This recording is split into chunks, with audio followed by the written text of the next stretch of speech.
Thanks, everyone. Thank you, GUI, for inviting me to talk about what we do at Subnero. So my name is Chinmay. I work for a company called Subnero, and I'll be sharing with you what we have been doing with the underwater theme of things. The talks before me were very interesting. I think set a lot of stage for the interesting challenges there underwater. Like one of the things that I always feel that because we live on land, we always don't think of the different things that change when we go underwater. And as we go and explore things, as we listen to the different talks today, we realize that things are very, very different underwater, and we need to come up with a lot of interesting ideas, like what Vignesh was talking about, different kinds of robots, different kinds of sensing, to be able to do things that we want to do, like exploration underwater. So what we do is wireless internet underwater, and the question is why? Why do you want to? Why do you care about wireless networking underwater? So, well, everybody talked about this. A large part of our world is actually under the ocean, and if you want to do things like measure, monitor, sense, or the robots we talked about, if you want them to talk to each other, or if you were talking about the coral reefs, if you want to go down and place some sensors there, and read, try to find out what's going on, try to trace what's going on. We need to bring this information back to where we live and our internet and what we want to do, to be able to see it and track it, monitor it, and then based on that take actions or maybe send some robots down with it. And that basically needs internet connectivity. And one of the biggest problems is that cables, which is what we generally use for internet, when you sort of stretch that to the ocean size of things, it gets a little unwieldy. This is a ship that's used to lay cables. These things are massive. Laying cables is huge effort. It's expensive. It disrupts a lot of the ocean, and it's a real problem to basically lay cables to somewhere deep inside at the bottom or somewhere far in the sea to be able to get any kind of network or power or anything remotely useful in these areas. This is a reel of cable in one of these ships. These things are tons, like multitudes of tons, super clumsy. And one of the biggest problems is they break quite easily. I mean, you saw about, you're talking about robots and you're talking about giant sea animals. These things are considerably clumsy with respect to what the ocean can throw at it. So breakage of cables is quite annoying. Then we think about it, it's like, wait, we have wireless internet. Everybody has a phone in their pocket here, and you're still connected to Facebook, Twitter, whatever. This works on land. Why doesn't it work in water? I mean, it's just so simple. So we have, not only does it work on land, antennas, which is what we use in the terrestrial Wi-Fi or wireless internet, works in satellites. And in fact, recently we had transmission from Jupiter, which is thousands of miles or thousands of kilometers away, and you're still getting data from that. So it works very easily in air. So wait, why did it not work on land? The other cool thing about the internet we have on land is that you get, this is from my house, you get many megabytes of data per second. So it's really fast. It can go really far. It's really fast. This is the kind of network we are used to. But in the water, there's a problem. Now, this is a graph. I'll try to explain it to you. It basically tells you how much power a radio frequency signal loses as it travels underwater. And each curve is a different distance it travels underwater. And if you just look at the black curve, which is 5 meters, only 5 meters underwater, a radio signal let's just take a random frequency at this. A radio signal in 5 meters loses a bit more than 100 decibels, which is something like 50,000 times of its energy. So it basically reduces drastically in the amount of energy just traveling 5 meters. Point of this graph is to say that any kind of radio communication is more or less impossible underwater. The radio signals lose power tremendously fast underwater than they lose in air. In air, they can travel for, to Jupiter and back, and they still have enough energy for you to detect it. Underwater, just within 5 meters, there is basically no energy left in that signal that even our best and the most sensitive detectors won't be able to detect this. So this is definitely a lost cause, except in very, very specific cases where extremely low frequency signals are used especially in submarines back in the day. So old military submarines used to use these, but there's a lot of problems with those, and that's not considered what's top, like the best case research, and that's what people are doing today. So what other options do we have? There's lasers, because why not? Everybody loves lasers. There's a problem with lasers. This is the kind of water you generally see outside the coast of Singapore. Is that true? So you have dived as well. So lasers don't really go very well in this. The water is way too murky. So even if you point a laser in this kind of water, within a few meters again, you don't detect it anymore.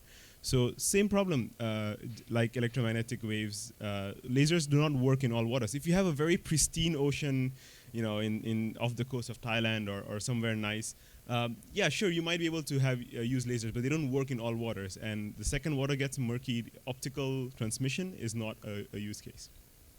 So what are the options we have? Sound. Hey, dolphins use sound, right? This is like biomimicry. So wait, why can't we use sound? And sound for communication is something that, has it been done before? Well, do you guys remember this? Right, this is telephony over, this is networking over telephony. This is something that we have always done, and this is something that we are very good at doing. We know how to do this. We have deployed it for the entire world, and it has worked. This is how our internet used to work back in the day. For those who remember, there might be people who might not have heard of this before. Anybody hasn't heard of this sound before? All right, cool. All right, I don't have to explain this. If you go back for a second, this is a cool diagram. If anybody wants to go check it out, somebody did an explanation of what each of the different parts actually has. I always listen to this sound and I know this tone, but this explains what each tone actually does, which is pretty cool. If you're kind of nerdy, it's a fun website to check out. But it's not so simple. There's a lot of challenges using sound to communicate underwater. And I'll go through some of them. One of the problems we have is bandwidth. I showed you the meter earlier with my house getting 89 megabits per second upload rate. That's the kind of stuff you get in wireless networks today. We are nowhere near that in acoustic networks underwater. We get much lesser. This is something I was plotting just a few days ago at work, and it's a model of how much data you can transmit at different frequencies. Again, the thing to note is at something like 200 meters, you might get about 100 kbps if you're really lucky, and this is again a theoretical model. So practically you'll have to discount a little bit of the data for correcting errors and doing other kinds of things. But look at something like 500 meters. You can barely get 3-4 kilobits per second. This is the kind of maximum data rate you're looking at. So we're not looking at underwater communications, at least for now, for using Instagram and watching YouTube while you're diving. Although I was just talking to some people and they were telling me about how, depending on how deep you go in diving, when you come back you have to do these compulsory rest stops. And they're talking about them bringing magazines to read while they're coming up because it's really boring. It takes a lot of time. So they're saying, if this stuff works, YouTube videos would be a great thing to do on the way back. We're not there yet. Maybe someday we will be. But for now, this is the kind of data rate we're looking at. So there's a lot of challenges in trying to get this to work. But maybe with some new technology, some new ideas that people are working with, we might be able to figure out. The other big problem in the ocean is noise. The ocean is really noisy, especially for acoustic. Many animals use noise. Just basically ships, in the propellers, and we talked about how it's horrible that they end up destroying or damaging some animals. They also produce a lot of noise. But trust me, one of the most annoying noises we have in the sea is this shrimp called the snapping shrimp, which around this area of the world we have a lot of. And correct me if I'm wrong, but what it's doing is it's snapping its claw really fast to make a bubble, which then cavitates and causes a shock wave, which then stuns its prey, and then it goes and eats the prey. So it's basically using this bubble cavitation mechanism to stun its prey. The problem is when the bubble cavitate, it makes this super loud sound, and it sounds something like this.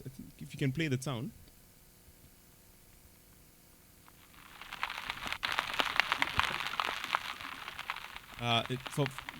Some people describe it as eggs frying. It's a very appetizing sound. And this is a waveform of how it looks. So for most people, it will be like, okay, that's just another audio waveform. But for people in communications, they realize this is the worst thing you can ever have for communication, because this sound is basically affecting every single frequency there is in your band of frequency you're trying to transmit. So whatever frequency you're trying to transmit at, earlier we saw these graphs and we're like, oh, if you choose this frequency, you might get more data rate. If you choose this, you'll get less. Well, the snapping shrimp is going to destroy or affect or put noise in every single frequency there is, which means it's super annoying to sort of work with these around. And there's thousands of these in our waters, and they always snap all the time. So when you go and put anything in the water, it's like the receiver is always going to listen to hear this plus whatever you send, which means it has to somehow figure out how to filter this out. So this is another challenge that people are going through. Snapchat, that's a good idea. The other problem that we don't think about enough is delay. One of the things that's sort of very fundamental is physics here. So we use radio for our wireless communications in air. And radio is really fast. It's electromagnetic spectrum, so it travels at 3.3 to the power of 3 times 10 to the power of 8 meters per second. So very, very fast, very big number. Sound is much faster in water than in air. It's about 5 times faster in water than in air, but it's still not that fast. So if you think about it, if you are trying to converse with something that's 1.5 meters away, 1.5 kilometers away, sound's going to take 1 second to go and come back. Now, this is in networking. This is the concept of latency. How long does it take? If I say hi, how long does it take for you to say hi back? Now, if we are 1.5 kilometers away, that's going to be the least it's going to take is 2 seconds, right? 1 second to go and 1 second to come back. That's at least 2 seconds before I hear a response from you. Now, if you go to a website and you click a button and you don't get a response from it for 2 seconds, it's really annoying, right? You're like, hey, why doesn't it work? Does it work? Does it work? Does it work? So there's an inherent issue with latency. It's something that we don't think about. If there's any gamers here, I'm sure the gamers here care about latency, because when you're playing video games and you try to click on that button to shoot someone with whatever Counter-Strike, and you're too slow because your latency is too high and you hate the network for being slow. That's exactly what latency is. It's basically the time taken for your signal to go to the other side and their response to come back. And that gets really, really annoying, because a lot of our networking protocols and the way we do networking is designed for electromagnetic waves, and it's designed to assuming very low latency. And all that knowledge that we have built up, all that technology that we've built up has to change, because now physics has changed. And now if you're using sound in water, we have a lot more delay. So this is what I was talking about. Like, if you send something, it takes some time to come back. So this is time going that way. And we have to figure out how to change our networking protocols and the way they work to take care of the delay, because in the time in between, nothing is happening. That's wasted time as well. So you're not only having more latency, but you're also losing the amount of data you could transmit. So there's a lot of interesting challenges in this part. It's a very new area. There's a lot of research going on in this area. Actually, in fact, no, you can go back. Yeah. In fact, some of the work that's been done here has been done at a research lab at NUS, which is who we collaborate with a lot. So there's actually an interesting thread throughout a lot of speakers today. There's a lot of NUS connections. So they have been working a lot with this, and they've been trying to develop a lot of ideas around how to solve these issues and how to make underwater acoustic communication a viable system for a bunch of use cases. So that's what we do at Subnero, and I'll show you, talk about a couple of things we do to sort of mitigate some of these solutions. It's basically just taking all the networking knowledge we have, choosing some of the best bits of it, and using it, and then like reinventing a lot of really interesting ground up things. So we write a lot of custom software. Um, we do a lot of custom networking, so there's all the network stacks and all the, if you've heard of TCP/IP, a lot of the basic ideas that were based in those, you have to sort of go back, re-observe them, see if they make sense, otherwise, put in new ones there. So we work on things like that. And we also do a lot of custom hardware. So these are some electronics boards that Shan here has built. So basically, because a lot of the off-the-shelf stuff doesn't work here anymore, we have to build our own, design our own. So what we make finally are our modems. So this is how they look like. I thought you would like to see what they seem. They're really big now. They're not as tiny as these guys. But hopefully, after a few years, we will have much more better technology and we'll be able to miniaturize them to something that's a lot more smaller. But so if you wanna Snapchat in the ocean, for now you have to carry one of these as a diver. Not the best, I would say, but maybe someday. So some use cases that what we are envisioning is a connected network underwater. So Vignesh's robots and your coral sensors could all chat with each other, not Snapchat, but just at least communicate each other and help relay the data so that you don't have to go diving all the time. You could just sit in your office and look at what's going on and how the corals are doing or how the robots are doing and change them, or even ships with trying to figure out if there's too many fish in the area, then try to navigate away from them. Basically, the second you have network underwater, you can do a lot of things that you do on air or on the earth underwater. The other thing, we talked about the Open ROV earlier. Hakim showed us his Open ROV, which is super cool. One of the things, if you noticed, Hakim's one didn't have it, but they always come with cables. And the idea of remotely operated vehicles is that there's always a cable attached, and cables are really annoying. We talked about this earlier as well. There's always these tethers. So this is a new version of the Open ROV that's coming up. Hakim, do you want to build this? I'm just curious. But it also has a cable. But imagine if you could actually do this without a cable. If you could communicate it with it wirelessly, tell it where to go, get video data back from it. That's something that we are working towards, and hopefully one of the days we'll be able to do that.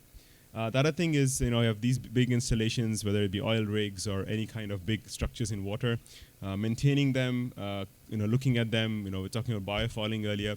Cleaning them is quite a big hassle. Having sensors to know whether, if they are broken, if there's this fouling, if you need to go clean them, is something that's super useful. And again, if these sensors could, communicate wirelessly without needing cables, that would be super handy as well. So these are the kind of use cases we're looking at. And that's all I had to share about. This is how we try to communicate underwater. We are still a young startup. We're trying to figure out what we can do. So if you have any ideas, queries, questions, you can come meet me or Shan later, and we can talk about networks, communications, and underwater stuff. Thank you. Thank you so much.